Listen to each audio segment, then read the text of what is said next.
कृष्णाय वासुदेवाय हरये परमात्मने प्रणतक्लेशनाशाय गोविन्दाय नमो नमः।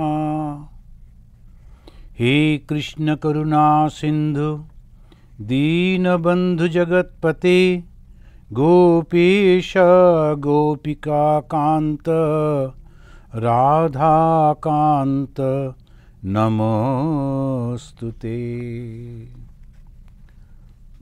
आज के আমরা বিশেষ করে এই 14th যে এপিসোডটা আমরা 14 এপিসোড যেটা করব সেখানে ভগবান কৃষ্ণেরই বেশি করে কথা হবে।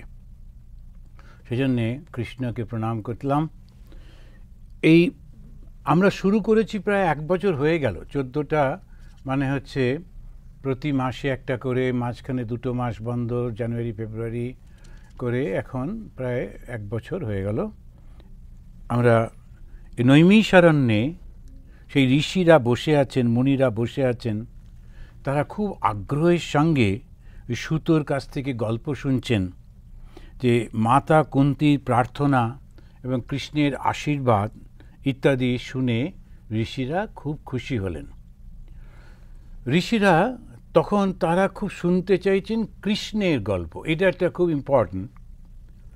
যিনি লিখছেন সেই ব্যাসদেব, তিনি কিন্তু মহাভারত রচনা করেছেন, আর ভাগবত পুরাণও করছেন। মহাভারতে তিনি ভগবান কৃষ্ণকে যেভাবে দেখিয়েছেন, পরবর্তীকালে শ্রীমদ্ ভাগবতে তিনি কৃষ্ণকে আবার অন্যরকমভাবে দেখাচ্ছেন। মহাভারতের যুদ্ধ শেষ হয়ে গেছে, সেই জন্য যারা ভাগবত পাঠ করছেন তারা মহাভারতের ঘটনাগুলো জানলে ওদের পক্ষে সুবিধে হবে। তো সেই জন্য আমরা পরপর দেখে এসেছি যে আগের এপিসোডগুলোতে যে মহাভারতের যুদ্ধের পরের যে প্রেক্ষাপট, তার মহাভারতের যুদ্ধ শেষ হবার পর যে ঘটনাগুলো ঘটছে সেইটা ভাগবত শুরু করছেন। তো সেইখানেতে আর ভাগবত শুরু করছেন কাকে? উনি বলছেন জন্মাৎ যস্য যতঃ, যার থেকে জন্ম আদি এই সৃষ্টিটা হয়েছে। তা এই সমস্ত কিছু পরপর উনি বলে যাচ্ছেন। আবার আমরা দেখতে পাই আর একটি, সেখানে ওই ভাগবতের মধ্যেই রয়েছে যেখানেতে ছেলে তার মাকে উপদেশ করছেন, কপিল উপদেশ। সেখানেও কিন্তু ওই কপিল উপদেশের মধ্যে সেই কপিল তার মা দেবহূতিকে সৃষ্টি রহস্য বলছেন। তো এই সৃষ্টি রহস্যটা যে বুঝে গেল তার আর কোনো অসুবিধা নেই, কোনো ভয় নেই। কেননা এই জন্ম মৃত্যু জরাব্যাধির এই চক্রের মধ্যে ঘুরছি বলেই তো এতটা। তা এখন এত গল্প বলার কি আছে? একটু বলে দিলেই তো হতো যে ভগবান এটা সৃষ্টি করেছেন এবং সৃষ্টি করেছেন তার নিজের থেকে, এবং আমাদের সবাইকে সেইখানে ফিরে যেতে হবে, তা না হলে আমাদের শান্তি নেই। আর আমরা সবাই যেখানে যেতে চাই, যেটা চাই সেটা হলো আনন্দ। তো সবাই আমরা আনন্দ চাই। 3টে জিনিস আমরা চাই, সেটা লক্ষ্য করে দেখা যায়। তো 3টে জিনিস আমরা চাই। তো আমি এবারে যখন সেই প্রথমবার সেই মুসলিম ওয়ার্ল্ডের মধ্যে সেটা হলো, সেখানে বলতে গিয়ে এইটাই কথাটা বলেছিলাম যে 3টি জিনিসও আমরা মাত্র চাই। সমস্ত মানুষ 3টে জিনিস চাই। তো সমাজ নেতারা কেন দিতে পারেন না? অসুবিধে কি আছে? একটা হচ্ছে আমরা সবাই বাঁচতে চাই, আর আমরা সবাই জানতে চাই, আর আমরা সবাই আনন্দ চাই। এই তো 3টে জিনিস। সচ্চিৎ আনন্দ এই স্বরূপ। এই সচ্চিৎ আনন্দ, এই 3টে জিনিস যদি আমরা পেয়ে যাই তাহলে তো কোনো অসুবিধা ছিল না। তো এই যে সচ্চিৎ আনন্দের ওপর যখন ব্যাখ্যা হচ্ছে তখনই ঠিকভাবে যদি আমরা দেখি, ওইটা বুঝতে পারলেই হয়ে গেল। ভগবদ গীতাতে, এই মহাভারতেরই আবার একটা অংশ ভগবদ গীতা, সেখানে কিন্তু শ্রীকৃষ্ণ তিনি বলছেন ক্ষেত্রজ্ঞ বিভাগ যোগ। ক্ষেত্র এবং ক্ষেত্রজ্ঞ, ক্ষেত্রটা কি? সৃষ্টি। আর ক্ষেত্রজ্ঞটা কে? ওই সৃষ্টিটাকে যিনি জানেন। তো ক্ষেত্র আর ক্ষেত্রজ্ঞ সারা ধর্মের মধ্যে এইটাই শুধু। আমি কে, আমার স্রষ্টা কে, আর আমার সঙ্গে স্রষ্টার সম্পর্কটা কি, এই তো তিনটে জিনিস। এইটা নিয়ে বলতে গিয়ে সমস্ত যুদ্ধ শেষ, সব কিছু হলো। হবার পর যখন কুন্তী দেবী তিনি প্রার্থনা করলেন, সে কুন্তীর প্রার্থনার মধ্যে দিয়ে অসাধারণভাবে যে কৃষ্ণ যে স্বয়ং ভগবান সেইটি আমরা প্রমাণিত হলো, তিনি বললেন। এরপরে তো আর একটা হঠাৎ করে দেখা গেল কৃষ্ণ কিছুতেই যেতে পারছেন না। তিনি যতবার ওই রথে উঠতে যাচ্ছেন, ওখান থেকে চলে যাবেন তার নিজের জায়গায়, একটা করে ঘটনা ঘটছে আর তুমি থেমে যাচ্ছেন। তো এবারে হলো যুধিষ্ঠির। তো সমস্ত কিছু হয়ে যাবার পর যখন যুধিষ্ঠিরের মা কুন্তী দেবী সব কিছু বললেন টললেন, এইবারে যুধিষ্ঠির স্বয়ং খুব মুশকিল হয়ে গেল। তখন কে বলছেন? সূত। নিশ্চয়ই মনে আছে, যারা রোজ শুনছেন যারা জানেন, সেই সূত যে সমস্ত শুনেছিল, সবটা শুনে তারপরে এসে ঋষিদের কাছে গল্প করছে সেই। আচ্ছা, ঋষিরা ইন্টারেস্টেড হচ্ছেন কিসে? অবতার সম্পর্কে। এই প্রথম ঘটছে ব্যাপারটা। কেন কি সবাই জানে যে যারা ঋষি, যারা মুনি, যারা আধ্যাত্মিক জীবনযাপন করছেন, তারা জানেন যিনি ব্রহ্ম তিনি সর্বব্যাপী, নিরাকার, এক এবং অখণ্ড, একম এব অদ্বিতীয়ম, এটা ওরা জানে। এখন তিনি মানুষ রূপে এসে এই পৃথিবীতে তিনি থাকছেন এবং এই ধরনের মানুষের সঙ্গে সঙ্গে লীলা করছেন, ওটাও ওদের মনে ডাউট রয়েছে। তো সেই ডাউটটা থেকে কি করে প্রচার করা যাবে, কি করে বোঝানো যাবে? কারণ ঋষিরা যদি না বোঝে, সাধারণ মানুষের কাছে পৌঁছে দেবে কারা? ওরাই তো পৌঁছে দেবে। তো সেই কারণেতে ওদেরকে কনভিন্স করতে হচ্ছে। কিভাবে কনভিন্স করছেন? তা প্রথমে তার নিজের যে ছেলে, যিনি সবথেকে বড় ত্যাগী, সেই সুখদেবকে উনি এইটা শেখালেন। এবার সুখদেব গিয়ে তিনি ওই কাহিনীগুলো বললেন। এই কাহিনী শোনার পর যখন কৃষ্ণের নাম করতে করতে সূত ওই জঙ্গলের মধ্যে দিয়ে যাচ্ছে, তখন এই জঙ্গলে নৈমিষারণ্য, সেখানে যে ঋষিরা ছিলেন তারা বললেন, তুমি কি সুন্দর গান করছো, এটা কি ব্যাপার? বলে, আমি ওখানে এরকম শুনেছি। বলো, আচ্ছা, ওই ঘটনাটা তো আমরাও জানি। রাজা পরীক্ষিত তিনি দেহত্যাগ করছেন, তার জন্য সবাই এসেছিলেন। এমনকি সব থেকে শ্রেষ্ঠতম যেই সুখদেব, তিনি এসে কিছু একটা ব্যাখ্যা করেছেন, তুমি সব শুনেছ? বলে, হ্যাঁ শুনেছি, সব মনে আছে। তাহলে আমাদেরকে বলো। ওই শুনছেন। তো কীভাবে ঘটনাগুলো চলে যাচ্ছে। এখনকার তো সেই সোশ্যাল মিডিয়া নেই, কটকট করে লাইক করে দিলাম, সেটা ছড়িয়ে পড়লো এদিক ওদিক, সেরকম তো হচ্ছে না। তো সেই সুত চলেছে। তা সুত মানে যে শুনেছে, শুনে মনে রাখতে পারে, সেই সুন্দর করে বলছে। ও কিন্তু নিজে কোনো কিছু জড়িয়ে দিচ্ছে না ওর মধ্যে। বৈশিষ্ট্যটা হচ্ছে যে সুত কিন্তু নিজে বানিয়ে বানিয়ে, আমরা যখনই কোনো কিছু বলি একটু বানিয়ে বানিয়ে বলে দিই, ওটা একটু গোলমাল হয়ে যায়। কিছু একটা বলতে চাই, তার সঙ্গে একটু বেশি করে, কিংবা যদি রাগ থাকে একটু খারাপ করে বলে দিই। তো সেইটাতে অসুবিধে। সুত তা করছেন, এক্স্যাক্টলি বলছেন। তো সুত এবারে বলছেন এই ঘটনাটা বলবার পর যখন মাতা কুন্তী তিনি এরকম করলেন, তাকে আশীর্বাদ করলেন কৃষ্ণ, ঠিক সেই সময় কি হলো? আহ রাজা ধর্মসুত। ধর্মের পুত্রকে যুধিষ্ঠির, সেই ধর্মপুত্র যুধিষ্ঠির তিনি বললেন, হায় হায় বলে রাজা বলছেন কীরকম? চিন্তয়ন সুহৃদাম বধম প্রাকৃতেন আত্মনা বিপ্রা স্নেহ মোহ বশম গত। হে বিপ্রাহা। এই তখন রাজা যুধিষ্ঠির ওইখানে বলছেন, কাদেরকে আহ্বান করে বলছেন? বিপ্রা। এই বিপ্রা মানে কি? ব্রাহ্মণ। ব্রাহ্মণ কারা? যারা চিন্তা ভাবনা করে। এমনি সাধারণ মানুষকে বলছেন না, কিন্তু যারা ইন্টেলেকচুয়াল পিপল, যারা বিপ্র, তাদেরকে বলছেন। যারা চিন্তা ভাবনা করে, যারা জানে, তাদেরকে বলছেন। এই প্রত্যেকটা শব্দ খুব বেছে বেছে বলা হচ্ছে। কাকে আহ্বান করে বলছেন? এ সমস্ত জনগণকে আহ্বান করছেন তা কিন্তু না। তিনি বলছেন ওই বিপ্রাদের। তিনি বলছেন প্রাকৃতেন আত্মনা বিপ্রাহা।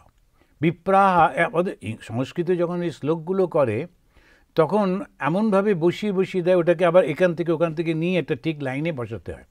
তা প্রথমেই বলতে হবে ধর্মসূত, ধর্মের পুত্র। ধর্মের পুত্র কে? রাজা যুধিষ্ঠির। এখন আমরা শুধু যুধিষ্ঠির বলছি না, বলছি রাজা যুধিষ্ঠির। কেন? এখন তিনি তো বিশাল সাম্রাজ্যের রাজা হয়েছেন, সুতরাং রাজা শব্দটা বলতে হচ্ছে। আত্মীয় বন্ধুদের হত্যার কথা তো বদ্ধম চিন্তয়ন, আত্মীয় বন্ধুদেরকে হত্যা করেছেন, মানুষদের হত্যা করেছেন বলে সেই চিন্তাটা এলো। প্রাকৃতেন আত্মনা, এই শব্দটা এবারে সুত বলল। সুত ওটাকে ওই বিশেষণটা দিচ্ছেন যে রাজা যুধিষ্ঠির কি করলেন? প্রাকৃতেন আত্মনা। তো প্রাকৃত মানে কি? প্রাকৃত মানে সাধারণ মানুষ। এই সাধারণ মানুষ যেমন কান্নাকাটি করে, তেমনি উনিও সেই কান্নাকাটি করছেন। প্রাকৃতেন আত্মনা, তো সাধারণ মানুষের মতো কেন তিনি এরকম কান্নাকাটি করছেন? স্নেহ মোহ বশম গতঃ। স্নেহ আর মোহ। স্নেহ মানে আমরা জানি যারা বাচ্চাদের প্রতি যে ভালোবাসা, আমাদের থেকে বয়সে যারা কম তাদের প্রতি যে ভালোবাসা, ওটা হচ্ছে স্নেহ। আর মোহটা কি? যে সত্যটাকে ভুলে গিয়ে সেইটার উপরে খুব একেবারে জোর করে ধরে থাকা, সেটা হচ্ছে মোহগ্রস্ত। তো যখন আমি সত্যটা ভুলে গেলাম, আমি আসলে কে সেটা ভুলে গেলাম, তখন সেটা হচ্ছে মোহ। তো মোহটার সম্পর্কে ভগবান আমাদের বারবার করে বলছেন শঙ্করাচার্য যে মোহ মুদ্গর, মোহটাকে ভাঙতে হবে। সেজন্য মুদ্গর শব্দ ব্যবহার করছেন, বড় একটা হাতুড়ি দিয়ে মোহ মুদ্গর। তো সেটা মোহটা কি ভয়ঙ্কর একটা ব্যাপার, কিছুতেই মনে থাকে না। এখন সাধুরা তারা খুব করে বলছেন এই জগৎ নেই, জগৎ তিন কালে নেই, অমুক তমুক বলে টলে এবারে যদি কেউ তাকে ভিক্ষা না দিয়ে চলে যায় বা ডোনেশন না দিয়ে চলে যায়, তখন গেল রেগে, বলে আরে জগৎটাই নেই, তুমি রেগে যাচ্ছ কেন? কিন্তু ওই তখন এই মোহগ্রস্ত হয়ে পড়ে। বলছি বটে, কিন্তু মনের মধ্যে একদম সচেতন, সদা সর্বদা 24 ঘন্টা সচেতন থাকা, এটা ভীষণ কঠিন। ওটাকে বলে মোহগ্রস্ত হওয়া। কেন মোহ? মায়া আর মোহ। এই মায়াটা ভগবানের শক্তি, সেটা আমাদের মনটাকে ঢেকে দেয়। তাই কোনো একটা কিছু নিয়ে খুব একেবারে হইচই শুরু হয় করে, ভীষণ সারা জীবন নিজেও কষ্ট পাই, অন্যকেও কষ্ট দিই, এই মোহর মধ্যে পড়ে গিয়ে। তো যুধিষ্ঠির সম্পর্কে সুত তিনি বললেন তিনি সাধারণ মানুষের মতো এই স্নেহ আর মমতাতে। সাধারণ মানুষ কেন না? আমরা সাধারণ মানুষেরা যুদ্ধ টুদ্ধ বলতে পারি, কিন্তু রাজার পক্ষে সেটা তো সে কথাটা চিন্তা করতে পারবে না, কারণ রাজার রাজধর্ম পালন করতে গেলে এগুলো করতেই হবে। এখন জাজ যিনি, তিনি কাউকে ফাঁসি দিচ্ছেন, তারপরে ফাঁসি দেবার পর বাড়িতে গিয়ে নিজেই ফাঁসির দড়ি খুঁজে বেড়াচ্ছেন। ওমা গো, আমি একটা লোককে মেরে ফেললাম গো, আমার কি পাপ হলো গো বলে তিনি যদি কাঁদেন, তা তো মহা মুশকিল। তো তিনি তার সমস্ত জাজমেন্টগুলো দেখে শুনে দিচ্ছেন। ওই পোস্টটা, ওই পজিশনে তিনি গেছেন ওটার জন্যেই তো। তিনি নির্লিপ্তভাবে তার কর্তব্যটা করবেন না, আমি দেখেছি এবং আমার মনে হয়েছে এইটা, সেইভাবেই করে। দেখবেন যখন ফাঁসি অর্ডার দেয়, সাধারণত যারা সভ্য দেশগুলোতে অনেকগুলো পরপর থাকে, লোয়ার কোর্ট, তারপরে হাই কোর্ট, তারপরে সুপ্রিম কোর্ট, এরকম করে যায়। মানে একজন বলে দিলেন সঙ্গে সঙ্গে হয়ে গেল, তা তো নয়। এই জিনিসটা যখন আমরা বুঝতে পারি, আমার কর্তব্য করলাম। যুধিষ্ঠির তিনি রাজা, রাজার কর্তব্য করলেন, কিন্তু তিনি হো হো করে কাঁদছেন। তিনি বলছেন আমি কি ক্ষতি করে ফেললাম, হায় দেখো আমি কি করে ফেললাম। তারপরে তিনি বলছেন যে অহো মে পশ্যত অজ্ঞানম হৃদি রূঢ়ম দুরাত্মনঃ পারকস্য এব দেহস্য বৈহ মে অক্ষৌহিনী হতাহ। অহো, তিনি বলছেন হায় হায়, অহো মানে হায়, দেখো আমি কি করেছি, আমি অত্যন্ত পাপিষ্ঠ, নিজেকেই নিজে বলছেন। দুরাত্মনাহা। এখন রাজনীতিতে এই কথাগুলো একেবারে বলা চলবে না, পাবলিকলি এটা কখনোই বলা উচিত হবে না। কেন কি রাজা যদি বলেন যে আমি খুবই বোকা, আমাকে কেউ এরকম, তখন রাজা সবাই মিলে বলবেন হ্যাঁ রাজা নিজেই বলেছেন তো উনি বোকা, তাহলে বোকাই তো। নাহলে এই উনি ও যে খুব বিনয় করে বলছে সেটা বুঝতে পারে না। এদেশেও দেখলাম বিনয় করে বললে মুশকিল, ওটাকেই ওরা একদম ধরে নিচ্ছে, না আমি আর কতটা জানি ওনার কাছে, উনিই তো কত ভালো। উমা ও ধরে সত্যি সত্যি ধরে নিল যে আমি কিছু জানি না, বলে আর মহা মুশকিল, না জানবো না কেন, জানি, কিন্তু বিনয় করে বলছি। তো এদেশে এসে দেখলাম যে ওই বিনয় টিনয়গুলো এরা ঠিক বোঝে না, যেটা বলতে হবে সোজাসুজি বলতে হবে। তার রাজনীতিতেও সেইটা একদম সোজাসুজি বলতে হবে, কিন্তু উনি একেবারে ডিক্লেয়ার করে দিচ্ছেন সবার মাঝখানে যে কি সেটা, অহো মে পশ্যত অজ্ঞানম হৃদি, হায় আমি কি পাপিষ্ঠ দেখো, দুরাত্মনঃ আমার মন অজ্ঞান অন্ধকারে ডুবে রয়েছে, অজ্ঞানম হৃদি রূঢ়ম, অজ্ঞানম হৃদি রূঢ়ম, এটা ওই প্রথম স্কন্ধ 8ম অধ্যায়ের 47 ভার্সে বলছেন। তো আমাকে একদম আমার মনটা দেখো কীরকম, আমি পাপিষ্ঠ, আমার মনটা অজ্ঞানে ডুবে রয়েছে।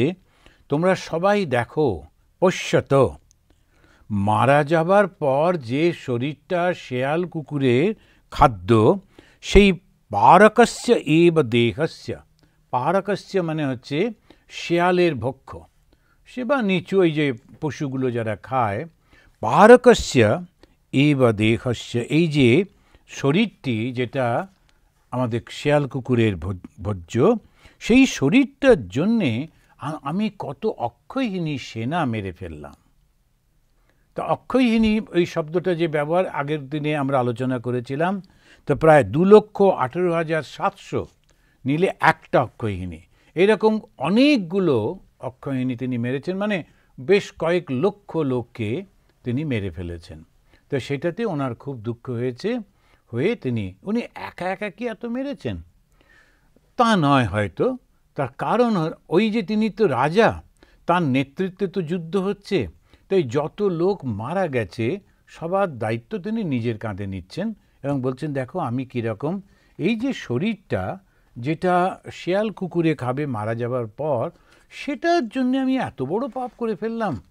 তো খুব কষ্ট হচ্ছে, ওনার দুঃখ হচ্ছে, আর উনি খুব কান্নাকাটি করছেন সবার সামনে। এই যে মহাভারতের প্রথম স্কন্ধের 8ম অধ্যায়ের শেষ 6টা শ্লোক পরপর রয়েছে, যেখানেতে ওই মানসিক কষ্টটা বর্ণনা করা হচ্ছে। যুধিষ্ঠিরের মানসিক কষ্ট তিনি বলেই চলেছেন যে দেখো কি হচ্ছে, আমি তো মানে খুব ভুল করে ফেলেছি, এই পাপটা তো ধোবার জায়গাই নেই। তিনি বলছেন প্রজাপালক রাজা প্রজার মঙ্গলের জন্যে শত্রুবধ করলে পাপ হয় না, এই শাস্ত্রবাক্য আমি জানি, কিন্তু আমি তবু শান্তি পাচ্ছি না। যে যুধিষ্ঠিরের এই মানসিক অবস্থাগুলো পরপর ওরা বলে যাচ্ছেন। এই যুদ্ধে যে সমস্ত স্ত্রী তাদের পতিদের হারিয়েছেন, স্বামীদের হারিয়েছেন, সেই আত্মীয় স্বজনকে আমি হত্যা করেছি, তাদের মনের মধ্যে যে তীব্র ক্ষোভ রয়েছে, ক্রোধ রয়েছে, সেই যজ্ঞ করেও আমি সেই ক্রোধের হাত থেকে বাঁচতে পারবো না। তা এমন করে তিনি বলে চলেছেন। তারপরে বলছেন কাদা দিয়ে যেমন কাদাকে ধোয়া যায় না, সুরা দিয়ে মদ দিয়ে যেমন মদের দাগকে তোলা যায় না, মদ পড়ে গেছে গায়ে দাগ লেগে গেছে জামাতে, আবার একটু মদ দিয়ে যদি সেটা পরিষ্কার করবার চেষ্টা করি তা তো করা যাবে না। তো এরকমভাবে উদাহরণ দিচ্ছেন এবং বেশ সেখানেতে ব্যাসদেব 6টা তিনি ভার্স দিয়ে ব্যাখ্যা করছেন ওর মনের মধ্যে এত কষ্ট হচ্ছে, কিছুতেই স্বধর্মটা সম্পর্কে ধারণা আসছে না। এখন ওনার মনের মধ্যে বেশিটাই ছিল যে সাত্ত্বিক ভাব। এখন এই ধরনের লোক যখন সংসার করেন তখন উনি সংসারও ঠিকমতো করতে পারেন না, আবার ধর্মটাও ঠিকমতো করতে পারেন না, তো খুবই অসুবিধার মধ্যে পড়ে যান। সেজন্য ভগবান কৃষ্ণ ওই একেবারে যুদ্ধের শুরুতে ভগবদ্ গীতার মধ্যে খুব পরিষ্কার করে বলছেন যে তিনি স্বধর্ম পালনের কথা তিনি সমানে বলে যাচ্ছেন। তুমি স্বধর্মটা সুন্দর করে পালন করো। তো স্বধর্মটা কি? যে ক্ষত্রিয়ের ধর্ম, যেটা ক্ষত্রিয় পালন করলো, করবার পর আমি শুধু আমার ধর্মটা পালন করেছি এইটা বলবার পর ওর মনটা শান্ত হয়ে যাচ্ছে। এই যে নিস্পৃহ হওয়া, কর্মটা করবার পর যখন মনটা তুলে নেওয়া, এই পদ্ধতিটা শেখাবার জন্যে কর্মযোগের ব্যাখ্যা করছেন। তো ভগবান শ্রীকৃষ্ণ পুরো একটা চ্যাপ্টার ভগবদ গীতাতে দিয়েছেন কর্মযোগ। এই কর্মযোগটা কি না, আমরা তো কোনো না কোনো কর্ম তো করতেই হবে। মানুষের শরীর যখন হয়েছে তখন কোনো না কোনো কর্ম আমাকে করতেই হবে। আর সেই কর্মটা করবার পর আমি নানান রকমভাবে যদি কষ্ট পাই তাহলে খুবই মুশকিল। যারা গৃহস্থ ধর্ম করছেন তাদের মধ্যে ওই অনেক সময় এরকম দেখা যায় যে কখন চলে যাব, কিভাবে থাকবো, এটা ভাল লাগছে না, ইত্যাদি ইত্যাদি।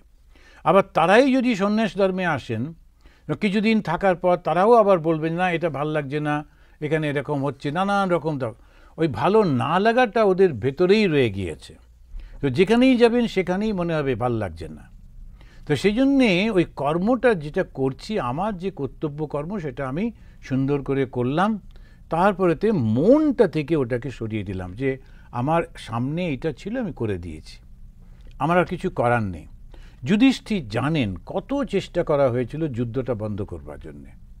আর যদি তিনি একেবারেই না চাইতেন, প্রথম থেকেই যদি তিনি বলতেন যে আমি এটা চাই না, এই যেহেতু আমি রাজপুত্রের মধ্যে সবথেকে বড়, তো সুতরাং তোমরা আমাকে রাজা করতে চাইছো, কিন্তু আমি চাই না, হতেই চাই না, তিনি যদি চলে যেতেন তাহলে হয়তো পুরো ব্যাপারটাই অন্যরকম হয়ে যেত, অন্যরকমভাবে চিন্তাভাবনা হতো।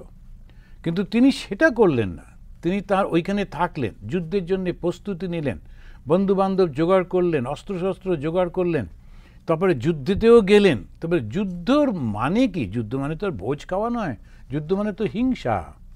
যখন যুদ্ধ হয় যে সেটা যে কি ভয়ঙ্কর হয়, যখন যুদ্ধ হয় না তখন লোকেদের খুব উৎসাহ হয় যুদ্ধ টুদ্ধ দেখে।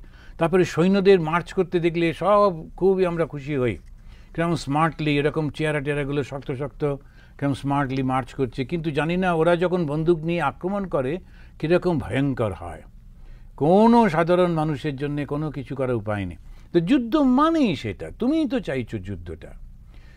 এখন ওই কান্নাকাটি করব কেন? এইটা কিছুতেই যুধিষ্ঠিরকে বোঝানো যাচ্ছে না। উনি নিজেই বলছেন আমি জানি আমার এইটা কর্তব্য, কিন্তু তবু আমার মনটা মানতে পারছি না। এই সঙ্গে আর একটা ঘটনা ঘটছে যেটা ইন্ডিকেশন দিচ্ছেন। কি ইন্ডিকেশন? যুধিষ্ঠিরের পাশে কে দাঁড়িয়ে আছেন? যুধিষ্ঠির কার সামনে কান্নাকাটি করছেন? যুধিষ্ঠিরের কান্নাকাটি করছেন কিন্তু ভগবান কৃষ্ণের সামনে। কৃষ্ণকেই সাক্ষী রেখে তিনি এই কথাগুলো বলছেন। অন্যরাও রয়েছে, তার ভাইরা রয়েছে, অন্যরাও রয়েছে, কিন্তু কৃষ্ণও রয়েছেন। তো কৃষ্ণ সম্পর্কে যুধিষ্ঠিরের একেবারেই ধারণা ছিল না, তাহলে কখনো এই কথাগুলো বলতেন না। তার আগেই তার মা কৃষ্ণকে কিভাবে ভজনা করলেন সেটা শোনার পরেও কিন্তু যুধিষ্ঠিরের মনে হলো না যে কৃষ্ণই তো স্বয়ং ভগবান। তার মা তাকে ভগবান হিসেবে পুজো করলেন, কিন্তু যুধিষ্ঠিরের মনে হয়নি। এইটাই হচ্ছে সমস্যা।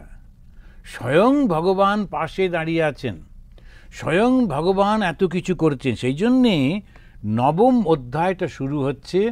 এই নবম অধ্যায়ের শুরুতেই তখন সেই সুত ও একটু একটু করে বলে যাচ্ছে। তখন ওইখানে তিনি দাঁড়িয়ে আছেন আর সুত বলছেন, ঈশ্বরের অভিপ্রায় সম্পর্কে যার জ্ঞান অগাধ সেই মহর্ষি ব্যাসদেব রয়েছেন, তিনি বোঝাচ্ছেন। এমনকি স্বয়ং ভগবান শ্রীকৃষ্ণ রয়েছেন। শ্রীকৃষ্ণ সম্পর্কে বলতে গিয়ে একটা অ্যাডজেক্টিভ ব্যবহার করলেন সুত। ওই যে ব্যাখ্যা করছেন যিনি, তিনি বললেন কৃষ্ণেন অদ্ভুত কর্মণা। অদ্ভুত কর্মণা তাকেও বোঝাতে পারছে না। এখানে অদ্ভুত কর্মণা কেন বলছেন? যে তিনি অদ্ভুত কর্ম, এমন কর্ম ছোটবেলা থেকে কৃষ্ণ করেছেন যেগুলো কখনো কোনো সাধারণ মানুষ করতে পারে না, তবু তাকে বিশ্বাস করতে পারছেন। একটু আগে এই সমস্ত ঘটনাগুলো এই যে হওয়ার আগে যখন উত্তরার গর্ভে তার সন্তানকে রক্ষা করবার জন্য শ্রীকৃষ্ণ ভগবান স্বয়ং একসঙ্গে বাইরে তিনি পঞ্চপাণ্ডবকে রক্ষা করলেন, আর উত্তরার গর্ভে প্রবেশ করে তার সন্তানকে রক্ষা করছেন, এটা কি সাধারণ মানুষ পারে? এটাতেও যুধিষ্ঠিরের মধ্যে ভগবান কৃষ্ণ তিনি যে স্বয়ং ভগবান এটা বুদ্ধি এলো না। এখন আমরা যুধিষ্ঠিরকে নিন্দা করছি না, শুধু বলা হচ্ছে যে যুধিষ্ঠিরের মতো লোকও ভগবানকে চিনতে পারে না। যুধিষ্ঠির সাধারণ লোক ছিলেন না, কিন্তু তথাপি তিনিও বুঝতে পারছেন না। কেন না? আমরা মনে করি যে ভগবান মানেই কেউ একজন যিনি দূরে রয়েছেন, বাইরে রয়েছেন। ওই চিন্তা থেকে আমরা সরে আসতে পারছি না। সেই জন্য ভগবান সম্পর্কে পৃথিবীতে যে যত লোক আছে, যদি একটা কোনোদিন কেউ একটা যদি অ্যাসেসমেন্ট নেয় আছে ভগবান সম্পর্কে তোমার মত কি, দেখা যাবে যে প্রত্যেকে নিজের নিজের মতো করে একটা কিছু বলে দিচ্ছে। কেউ ঠিক মতো জানে না ভগবান কে। তার ফলটা কি হচ্ছে? তিনি যে সমস্ত কিছু স্রষ্টা, তিনি সমস্ত তাঁর ইচ্ছাতে জগৎটা চলছে, তিনি ইচ্ছা করলেই সব কিছু করে ফেলতে পারেন, এই বুদ্ধিগুলো আমাদের মাথাতে কখনোই আসে না। যে সেই জন্যেই এখানে বলছেন ইতি ভীত প্রজা দ্রোহাত সর্বধর্ম বিভৎসয়া। সমস্ত ধর্ম বিভৎসয়াতে তিনি বলছেন, সুত বলছেন যে এই যে তিনি ভীষণ নরকের ভয়ে ভীত হয়ে গেছেন যুধিষ্ঠির। আর প্রজা দ্রোহাত, প্রজা দ্রোহাত মানে বহু মানুষকে হত্যা করেছেন, তো সেই জন্যে প্রজাদের হত্যা করেছেন, মানুষকে, প্রজা মানে মানুষ, মানুষকে হত্যা করা হয়েছে। আর সেই নরহত্যার পাপের ভয়ে যুধিষ্ঠির ভীষণ ভয় পেয়ে গেছেন। ভয় পেয়ে গিয়ে যে সর্বধর্ম বিবিৎসয়া, সমস্ত ধর্ম সম্পর্কে জানার চেষ্টা করছেন। কার কাছে যাবেন? তিনি যাচ্ছেন দেবব্রত, দেবব্রতের কাছে। দেবব্রত ভীষ্ম অপতৎ। দেবব্রত ভীষ্ম কোথায় আছেন? তিনি শুয়ে আছেন। কোথায়? সেই বিখ্যাত সেই ঘটনা আমরা জানি, অর্জুন এত বাণ মারলেন যে তার ওই সমস্ত শরীরের মধ্যে দিয়ে সেই বাণগুলি এমনভাবে তার শরীরের মাথা থেকে পা পর্যন্ত, তা তিনি যখন পড়ে গেলেন মাটিতে পড়লেন না, তিনি মাটির ওপরে একটা বিছানার মতো তিনি শুয়ে আছেন। কিসের বিছানা? সমস্ত তীরের বিছানা। এটা অর্জুন তাকে গিফট দিলেন, তিনি সেইখানেতে শুয়ে আছেন। খুব অদ্ভুত একেবারে। এখন যুধিষ্ঠির নিজেও কিন্তু অনেক কিছু জানেন, তথাপি কৃষ্ণ যিনি ছোটবেলা থেকে কত রকমের সমস্ত ঘটনা ঘটালেন এবং তাদের মধ্যে একের পর এক সমস্ত কিছু পরিবর্তন তিনি করে দিলেন, এগুলো সব কিছু চোখের সামনে দেখা সত্ত্বেও তিনি ভগবানকে বুঝতে পারছেন না। সেই জন্যে বলা হচ্ছে ভগবান শ্রী রামচন্দ্র যখন এলেন, তিনি কিন্তু ওইটা নিয়ে মাথায় ঘামালেন, একেবারেই প্রচার করলেন না। তিনি যে ঈশ্বরের অবতার সেটা একটা শব্দও বললেন না। রামায়ণের কোথাও কিন্তু রামচন্দ্র নিজেকে অবতার বলছেন বা মানুষকে বলছেন যে তুমি গিয়ে ধ্যান করো, এসব কিছুই বলছেন না। তুমি জপ করো, ধ্যান করো, ঈশ্বর লাভ চেষ্টা করো, একটা শব্দও বলছেন না পুরো রামায়ণে। আবার রামায়ণের মধ্যে অরিজিনাল যে বাল্মীকি রামায়ণ আছে সেটা তো আছেই, তার সঙ্গে সঙ্গে অন্যান্য যে সমস্ত রামায়ণগুলো, প্রাদেশিক যে রামায়ণগুলো আছে, তার মধ্যেও তো আপনি কোথাও খুঁজে পাওয়া যায় না। ছোট ছোট গল্পগুলো কোনোটাতে অ্যাড করেছে, কোনোটাতে নেই, এই সমস্ত হয়েছে। ওই যে লাস্টের দিকে সীতা পাতাল প্রবেশ করলো, এটা এগুলো অনেকটা নেই কোথাও কোথাও। তথাপি কিন্তু শ্রী রামচন্দ্র তিনি সবাইকে বলছেন ঈশ্বর লাভের চেষ্টা করো, ঈশ্বর লাভ জীবনের উদ্দেশ্য, একটা শব্দ বলছেন না। কেন? কেননা তখনকার মানুষ এইটা জানবার মতো মানসিকতার মধ্যে ছিলই না। তো সেই সময়ে সমাজটা তৈরি হচ্ছে, তাই তিনি ওই রিলেশনগুলো কী করে কী করতে হবে সেগুলো বলে বলে দিচ্ছেন। একটা নতুন ধরনের ভাব আসছে। রামচন্দ্র যখন ওই বনের মধ্যে যাচ্ছেন, সেই বনের মধ্যে ঋষিদের সঙ্গে দেখা হচ্ছে, সেই ঋষিদের পত্নীরা তাকে ডেকে বলছেন যে তুমি আমার ভালো ভালো গয়না আছে, কাপড় জামা আছে, তোমার স্ত্রীকে দিয়ে দাও। সীতাকে ডাকছেন, ডেকে দিয়ে দিচ্ছেন। আর কেন, কি বোঝাচ্ছেন?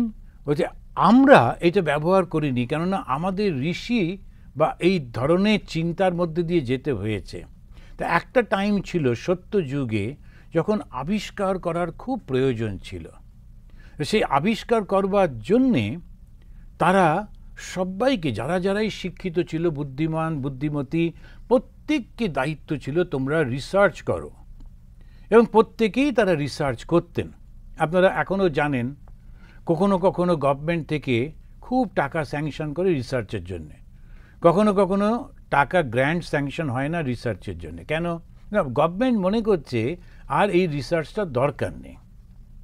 সেই জন্যে যেমন এই যুগেও যেমন হচ্ছে, সেই যেমন ওই তো বন্ধ হয়ে যাচ্ছে। কিন্তু সেই যুগে তো ছিল যখন তারা রিসার্চ করতেন, যারা বুদ্ধিমান বুদ্ধিমতী তাদেরকে বলা হতো তোমরা গিয়ে রিসার্চ করো, তা দেখো কিভাবে ভালো ফসল করতে পারা যায়, কিভাবে প্রকৃতির হাত থেকে আমরা বাঁচতে পারি, কেমন করে আগুনের ব্যবহারটাকে আমরা সুন্দর করতে পারি, মানুষকে কিভাবে আরও কমফর্ট দেওয়া যেতে পারে, তারপরে নিজেদের রক্ষার জন্য অস্ত্রশস্ত্র কিভাবে করতে পারা যায়। সমস্ত রকমের রিসার্চ চলতো, শুধু ঈশ্বর লাভ করার জন্য তা তো নয়। এই হচ্ছে সমাজটাকে আমরা জানি না বলে আমরা বুঝতে পারি না, আর ওর উপরে বেশি জোর দেওয়া হয়নি, শুধু ধর্মটার উপর জোর দেওয়া হয়েছে বলেই মনে হয় ঋষি মানেই তারা শুধুমাত্র ধর্ম নিয়ে চিন্তাভাবনা করতেন।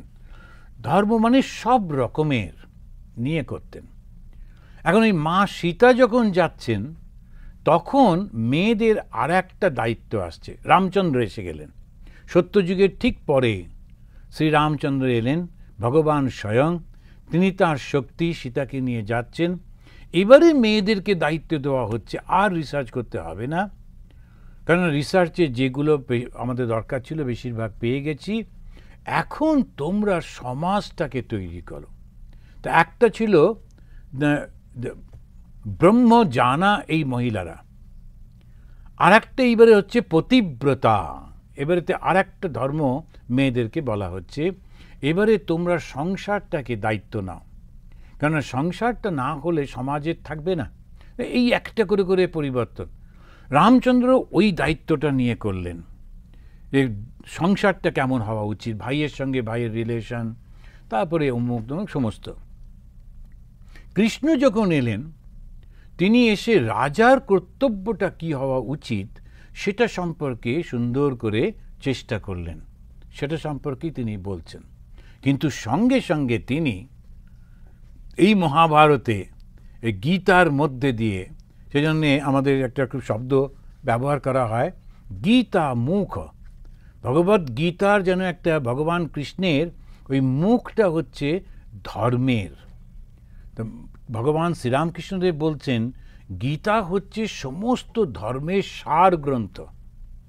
যারা সাধু, যারা ভক্ত, যারা সৎ মানুষ, তাদের কাছে আর কিছু থাকুক না থাকুক একটা গীতা থাকেই।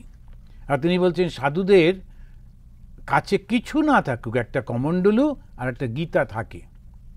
তো এই গীতাটা নিয়ে নিয়ে সাধুরা সবাই ঘোরে। কেন? গীতার মধ্যে দিয়ে আমাদেরকে ধর্ম শিক্ষা দেওয়া হচ্ছে।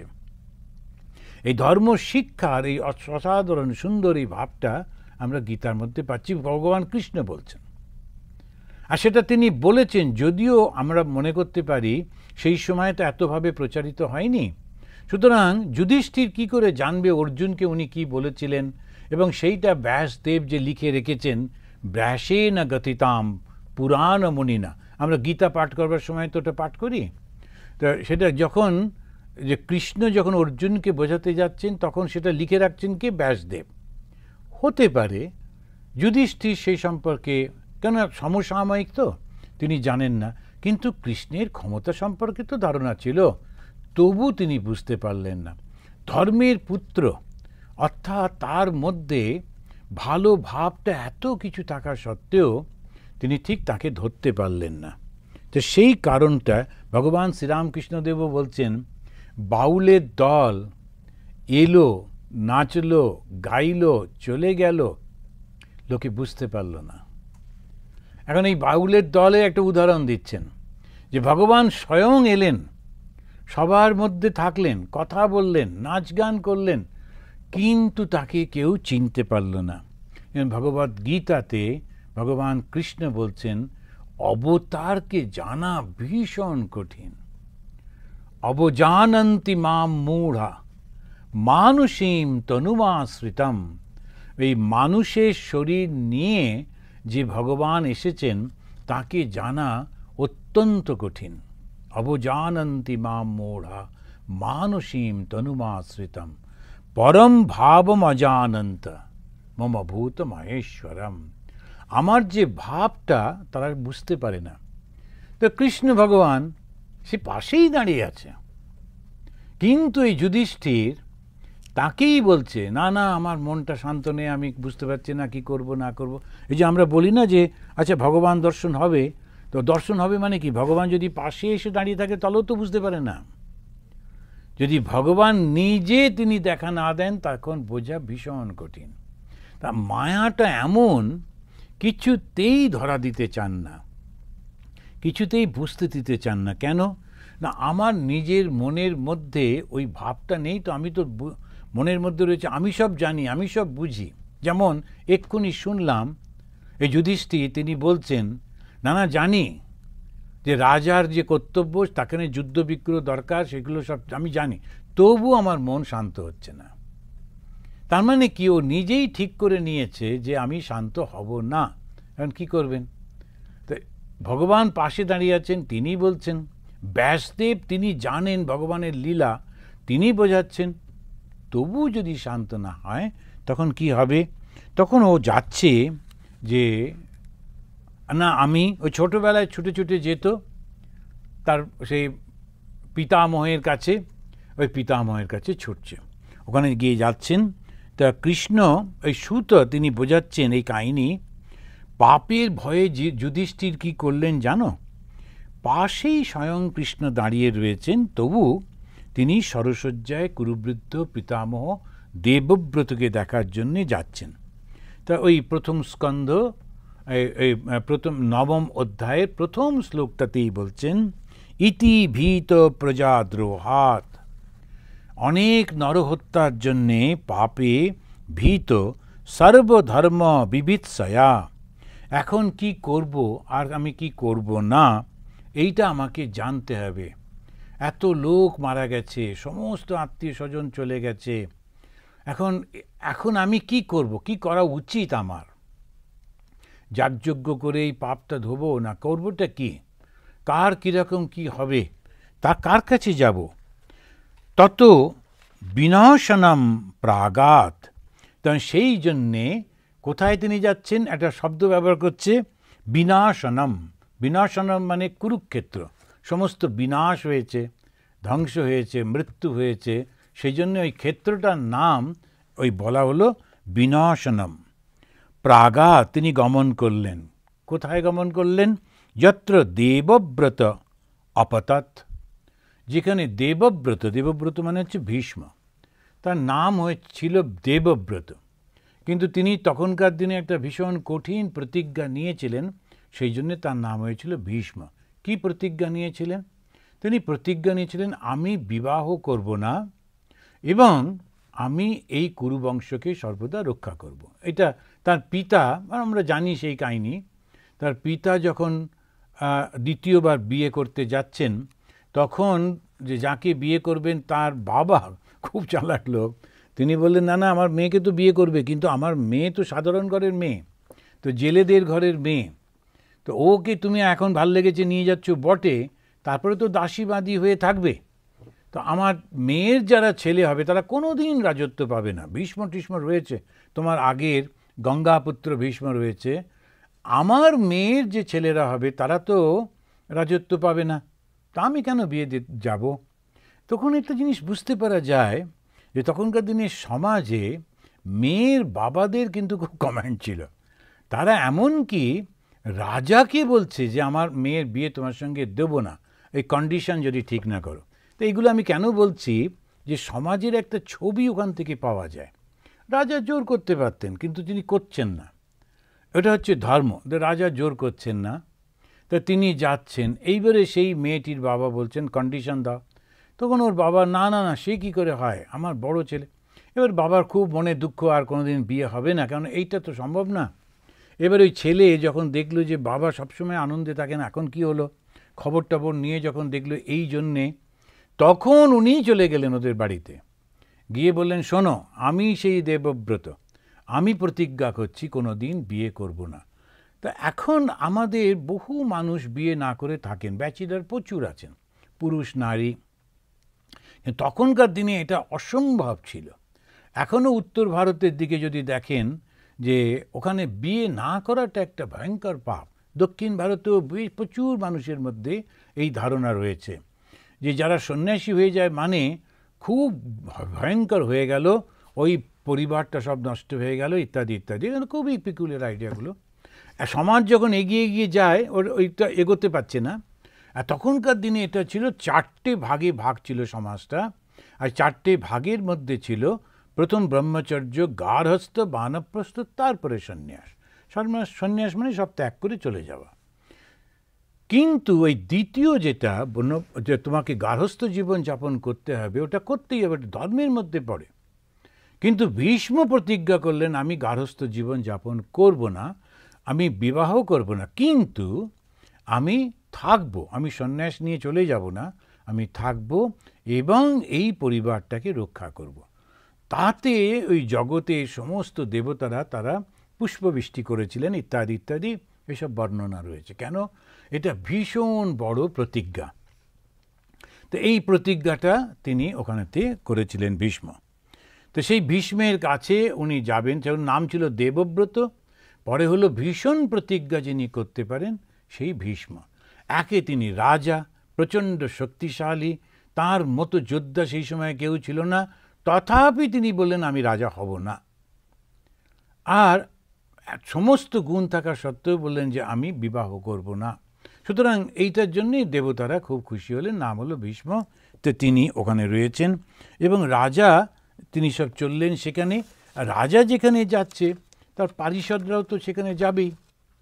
এবারেতে এই ভাগবতে বর্ণনা করছেন ব্যাসদেব যে সবাই চলেছেন সেখানে ওই যাবার জন্যে। যখন খুব সুন্দর করে সাজানো রাজার রথে যুধিষ্ঠির উঠছেন, যুধিষ্ঠির কিন্তু যাচ্ছেন দেখা করতে কার সঙ্গে, যে যিনি মৃত্যুশয্যায় শুয়ে আছেন। কিন্তু যাবার সময় যে রথে করে যাচ্ছেন, এখানেতে ওই বর্ণনা করছে, আমি শ্লোকগুলো পড়ছি না, আপনারা পড়ে নিতে পারেন। ওই প্রথম স্কন্ধ 9ম অধ্যায়ের 2য় শ্লোক থেকে একেবারে 8 নম্বর শ্লোক পর্যন্ত এই 7টা শ্লোকেতে ব্যাখ্যা করছেন কে কে গেল কিভাবে।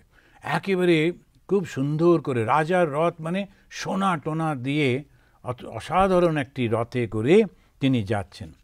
এখন রাজা যাচ্ছেন, তার মনটা ভেঙে গেছে, তিনি উপদেশ চাইতে যাচ্ছেন। কোথায় যাচ্ছেন? একজন যে মৃত্যুশয্যায় শুয়ে আছে এবং তার ইচ্ছা মৃত্যু, সেই জন্য তিনি অপেক্ষা করছেন যতদিন না সূর্য উত্তরায়ণে আসছে আমি মারা যাব না। কারণ দক্ষিণায়নে মারা গেলে লোকেরা তারা সব যমের কাছে যায়, উত্তরায়ণের জন্যে তখন সে বিষ্ণুর কাছে যাবে এবং দেবলোকে যাবে। উনি ওটা জানতেন, তিনি অপেক্ষা করছেন। আর অপেক্ষা মানে তার ইচ্ছা মৃত্যু ছিল, সেই জন্যেই তিনি করতে পারছেন। এখন এইরকম যখন তিনি নিজেকে সংযত রেখে রয়েছেন, যুধিষ্ঠির যাচ্ছেন, কিন্তু রাজার উপায় নেই। ইচ্ছা করলেই যে গুটগুট করে হেঁটে হেঁটে একটা ছাতা হাতে নিয়ে গেলাম, একটা খালি পায়ে, দাদু তো তার কাছে যাব, ঠাকুরদা, কিন্তু সেই উপায় নেই। কেননা প্রোটোকল, রাজা যেখানেই যাবে এইভাবে যেতে হবে। তো সেইটাই কিন্তু তিনি দেখাচ্ছেন, তা না হলে রাজত্ব করা মুশকিল। এবার যখনই তিনি যাচ্ছেন তখন তার সঙ্গে সঙ্গে যেখানে রাজা যাচ্ছেন বাকিরা বলে আচ্ছা ও ঘুরে আসুক, পরে কথা হবে, দেখি কী, তা কিন্তু না, সবাই তার সঙ্গে সঙ্গে যাচ্ছেন। কিন্তু যাচ্ছেন কেন? এটা তো একটা বটেই, রাজা গেলে সবাই যেতে। আর একটা হচ্ছে ভীষ্মের কাছে যাচ্ছেন। কেন যাচ্ছেন? একটা জিজ্ঞাসা নিয়ে। কি সেই জিজ্ঞাসা? আমার কি কর্তব্য, রাজার কর্তব্যটা কি, প্রজার কর্তব্য কি, রাজাকে যারা সাহায্য করবে সেই সমস্ত যে মন্ত্রী এবং অন্য তাদের কর্তব্যটা কি, এই সমস্ত জানবার জন্যে তিনি যাচ্ছেন। তো সেই জন্যে ওই শোনবার জন্যে সবাই চলেছেন যে কী ডিসকাশনটা হবে, তা তিনি ওখানে চলেছেন। তাহলে শৌনক যাচ্ছেন, হে বিপ্রর্ষি শৌনক, ভগবান কৃষ্ণ সখা অর্জুনকে সঙ্গে নিয়ে রথে আহরণ করে কৃষ্ণ যাচ্ছেন যুধিষ্ঠিরের সঙ্গে। আর তখন গুহক পরিবৃত কুবেরের মতো যুধিষ্ঠির সকলের সঙ্গে শোভা পেতে লাগলেন। কুবের ছিল সব থেকে ধনী, সেই জন্যে কুবেরের শব্দটা ব্যবহার করা হলো। যখন কুবের যখন যায়, এখন যখন আমেরিকান প্রেসিডেন্ট যান, সে এক দেখার মতো থাকে, কিন্তু একটা ছোটোখাটো দেশের প্রেসিডেন্ট যদি যায় একটুখানি থাকবে বটে, কিন্তু আমেরিকা প্রেসিডেন্টের মতো তো হবে না। না, এই যে আজকেই পেপারে পড়ছিলাম যে আমেরিকান একজন রিপ্রেজেন্টেটিভ, তিনি একটা দেশে গেছেন, তো আর একটা দেশ তারা ভয় দেখাচ্ছে, না তুমি আসবে না এখানে। তখন আমেরিকা তো আমেরিকা বললো, না এই ভয় দেখালে থেমে গেলে তো হবে না, যেতে হবে। তো যখনই তিনি যাচ্ছেন, একটা লোক শুধু ভিজিট করতে যাচ্ছে, ক্ষমতা দেখাবার জন্যে সঙ্গে সঙ্গে আর একটা জায়গা থেকে 15টা ফাইটার প্লেন উঠে এলো, এসে এই প্লেনটাকে গার্ড দিয়ে নিয়ে যাচ্ছে। আবার সমুদ্রের মধ্যে যুদ্ধ জাহাজগুলো তারা চলতে শুরু করলো, তারা আমরা সব রেডি, একটা কিছু বন্দুকে গুলি ছুঁড়ে দেখো তো দেখি, এরকম একটা ভাব। তা ওই রকম ক্ষমতা। এখন ধরা যায় একটা ছোট্ট দেশের প্রেসিডেন্ট যদি যাচ্ছে, সে কি বেচারি অত পারবে? তার কোনো রকমই একটা প্লেন সেকেন্ড হ্যান্ড কিনে প্রেসিডেন্টের প্লেন বানিয়ে নিয়ে যাচ্ছিল, সে ওই রকম রিস্ক নিতে পারবে না। তা রাজা যাচ্ছেন কুবেরের মতো। কেন কুবের বলা হলো? তখনকার দিনের সব থেকে ধনী যে সে ছিল কুবের। এখন যেমন এখনও কিন্তু কোনো সমাজে কিছুই পাল্টায়নি, একই চলেছে।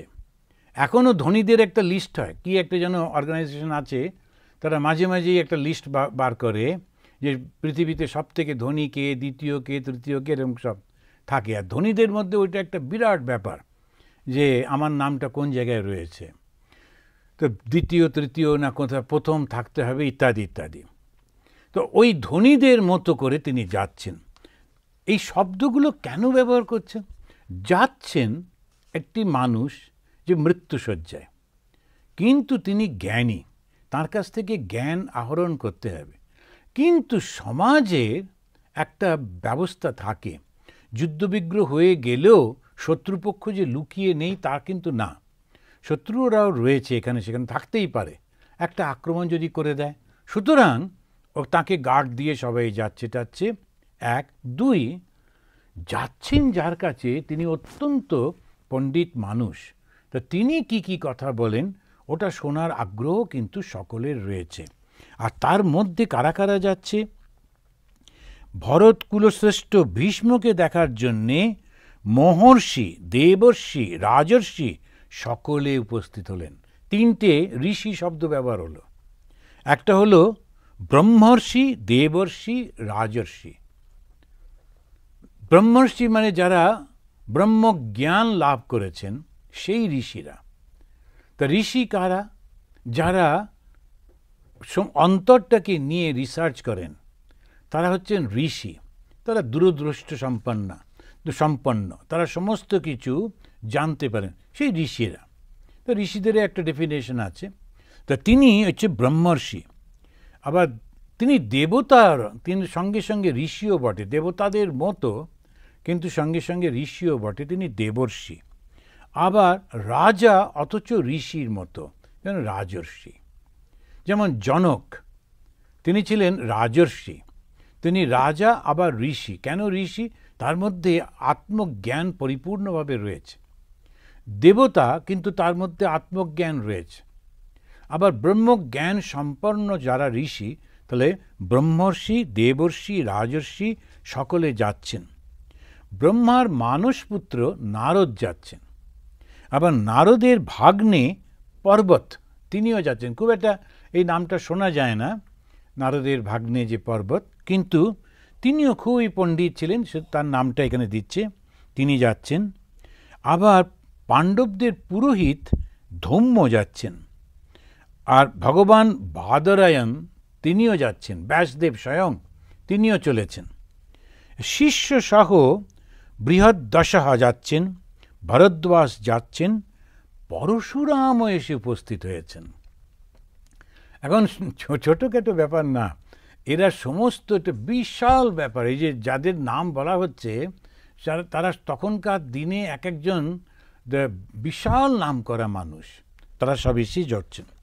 এবারে বশিষ্ঠ মুনি এসেছেন, তারপরে ইন্দ্র প্রমদ এসেছে, তারপরে এরকমভাবে অসিত এসেছে, কাক্ষীবান এসেছেন, গৌতম, অত্রি, কৌশিক, সুদর্শন, এই সব ঋষিগণ এসেছেন। এছাড়াও সুখদেব প্রভৃতি মুনিগণ সশিষ্য কশ্যপ মুনি তাঁর শিষ্যদের সঙ্গে করে এসেছেন। বৃহস্পতি প্রভৃতি ঋষিগণও আগমন করেছেন। কেন? এই প্রত্যেকেই তারা এসে একটা এই মিটিংয়ে যোগদান করছেন। কেন করছেন? নতুন সমাজ সৃষ্টি হবে, একটা মানুষের সমাজ যেটা সৃষ্টি হবে। আমরা যেমন যেমন আমাদের এক একটা দেশে তারা একটা করে ওই পার্লামেন্ট, যেখানে গণতন্ত্র যেখানে আছে, তারা সবাই মিলে বসে জনগণের প্রতিনিধিরা বিচার বিবেচনা করে একটা কনস্টিটিউশন তৈরি করেন। যেই কনস্টিটিউশনটা এইবারে ওই দেশের প্রত্যেকের পক্ষে তারা ব্যবহার করতে হবে। সেখানে ভাবনা চিন্তা করে কার কী কর্তব্য, কে কী করবে, না করলে কি হবে, এই সমস্ত এই কনস্টিটিউশনে বলা থাকে। ভারতবর্ষে যেমন কনস্টিটিউশনটা, ওটাই ওদের একেবারে বেদ। তা প্রত্যেকটা দেশের একটা করে কনস্টিটিউশন আছে, খুব ছোট কনস্টিটিউশনও আছে কোনো কোনো দেশের, কেননা ওরা নিয়মকানুন খুব ভালো। ছোট কনস্টিটিউশন, ভারতবর্ষের কনস্টিটিউশনটা খুব বড়, কেননা আমাদের ভারতবর্ষের যে সমাজটা, সেটা এত রকমের মানুষ দিয়ে তৈরি, এত রকমের সংস্কৃতি, এত রকমের ভাষা, এত রকমের ধর্ম, এত কৃষ্টি। সুতরাং অনেক ভেবে চিন্তে সকলের কথা চিন্তা ভাবনা করে, আর তাছাড়া দীর্ঘ 700 বছর ধরে বিভিন্ন রাজার আন্ডারে থাকার ফলে নানান রকম অর্থনৈতিক, সামাজিক সমস্ত অবস্থাগুলো হয়ে গিয়েছে। সেগুলোকে, ওই লোকগুলোকে আবার নতুন করে কি করে গড়ে তোলা যায়, ওই জন্য এবারে যুধিষ্ঠির যখন যাচ্ছেন, এক্স্যাক্টলি সেটা হতে যাচ্ছে। তো সেই কারণে একা একা যুধিষ্ঠির গেলেন, ওর কাছে শুনে নিলেন, তা কিন্তু না। সাক্ষী হিসেবে এরা সবাই যাচ্ছেন, এবং ভীষ্ম তিনি যে কথাগুলো বলবেন এরা যে সবাই সঙ্গে সঙ্গে মেনে নেবে তাও না।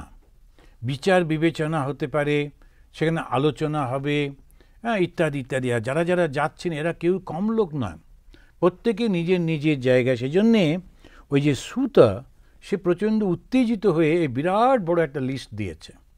সে একেবারে 2 থেকে 8 পর্যন্ত দেখবেন ওই লিস্টটা বিরাট করে দিয়েছে। সেখানে সবার নাম টামগুলো রয়েছে। উৎকৃষ্ট সমস্ত অশ্ব করে তারা সবাই গেলেন টেলেন, ভীষ্মের সঙ্গে দেখা হলো। ভীষ্ম কি করলেন? তিনি ওই সমবেত সবাইকে দেখে, এইটাই হচ্ছে ঠিক ঠিক শিক্ষা বা সংস্কৃতি, কখন কেমন ব্যবহার করতে হয়।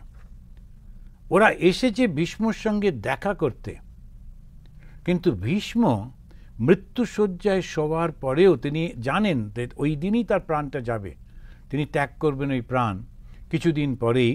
তা তিনি সেই সময় যথারীতি তাঁর যা যা কর্তব্য সেটা করছেন। অর্থাৎ প্রত্যেককে জনে জনে যেমন করে কাউকে প্রণাম করা, কাউকে স্নেহ দেখানো, তারপরে এই সবগুলো কিন্তু সেটি করতে ভুলছেন না। ধর্মপরায়ণ, স্থান কাল কর্তব্য সম্পর্কে অভিজ্ঞ বসুশ্রেষ্ঠ ভীষ্ম। এখন ভীষ্মকে অষ্টবসুর এক বসু, সব থেকে ছোট ছিলেন। তিনি ওই বেড়াতে এসেছিলেন ভাইদের সঙ্গে, নিজের নিজের স্ত্রীকে সঙ্গে নিয়ে। আর স্ত্রীদের মধ্যে ও সব থেকে ছোটো বলে তো ওর একটুখানি ইয়ে ছিল, আদর টাদর ছিল ভীষ্মের স্ত্রী। তো হঠাৎ দেখলে একটা গরু বাঁধা রয়েছে, দাঁড়িয়ে রয়েছে জঙ্গলে। তো গরুটা দেখে ওর খুব ইচ্ছা হলো, আমি এই গরুটা নিয়ে যাব, সুন্দর দেখতে গরুটা, আমি নেব বলে। এখন অন্যরা বুঝলো যে না, ওই গরুটা যা, তিনি হচ্ছেন ঋষি, তো ভরদ্বাজ ঋষি, ওকে একেবারে ইয়ে করা উচিত না। কিন্তু ওর বউ কান্নাকাটি করছে করছে, খুব নেবো নেবো করছে। তখন ওই সব থেকে ছোট যে বসু, তিনি আর থাকতে না পেরে ওই গরুটাকে লুকিয়ে নিয়ে চলে এলেন, নিয়ে ওর বউকে দিলেন। বউ খুব খুশি। কিন্তু ঋষি তিনি এসে ধ্যানে সব কিছু দেখতে পেলেন। এখন অবশ্য আমাদের ধ্যান করতে হয় না, আমাদের সব ক্যামেরা লাগানো আছে দরজায় দরজায়, হ্যাঁ, কোথায় কে কী করছে আমরা টপ করে দেখতে পারবো।